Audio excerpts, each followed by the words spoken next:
ഇത് നമ്മുടെ കോഴിക്കോട്ടേക്ക് പറയുന്ന എരുന്ത്. എരുന്ത് തേങ്ങ അരച്ച് കറി വെക്കുക. ഇവിടെ തോടോട് കൂടിയാട്ടോ ഞങ്ങൾ കറി വെക്കുക. ഇത് 1 കിലോ എരുന്തുണ്ട്.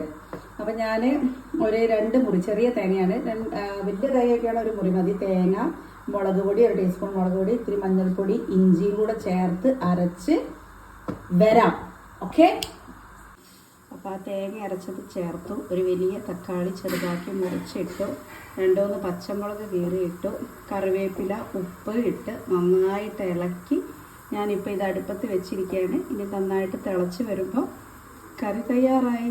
ഞങ്ങളുടെ കോഴിക്കോട്ടെ എരുന്തൻ കറി നിങ്ങളും ട്രൈ ചെയ്ത് നോക്കൂ.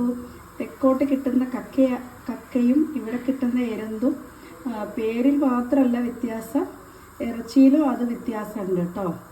അവിടുത്തെ അവിടുത്തെ കക്കയ്ക്ക് വേറൊരു രുചിയും ഇവിടുത്തെ ഈ എരുന്ത് എന്ന് പറയുന്ന കക്കയ്ക്ക് വേറൊരു ടേസ്റ്റും ആണ്. രണ്ടും 2 ടേസ്റ്റാണ് കേട്ടോ.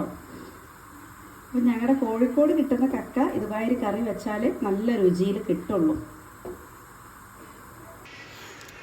അപ്പോൾ ഇതുപോലെ തേങ്ങ അരച്ച് എരുന്ത് കറി എല്ലാവരും വെച്ച് നോക്കുക. നല്ല രസമാണ്. നല്ല പുളിരസവും ഒക്കെ ആയിട്ട് നമ്മൾ ചോറൊക്കെ കൂടുതൽ കഴിക്കും. ഇതാ കണ്ട കറി വെച്ച് കഴിഞ്ഞാൽ ഇങ്ങനെ ഉണ്ടാവും. ഈ തോടിന്ന് ഇത് പൊളിച്ച് തിന്നും. കുട്ടികൾക്ക് കൊടുക്കുമ്പോൾ ശ്രദ്ധിക്കണം, തോട് വിഴുങ്ങി പോകാൻ ഇടവരരുത്. അപ്പോൾ വീഡിയോ ഇഷ്ടപ്പെട്ടവർ ലൈക്ക് ചെയ്യുക, ഷെയർ ചെയ്യുക. ബൈ.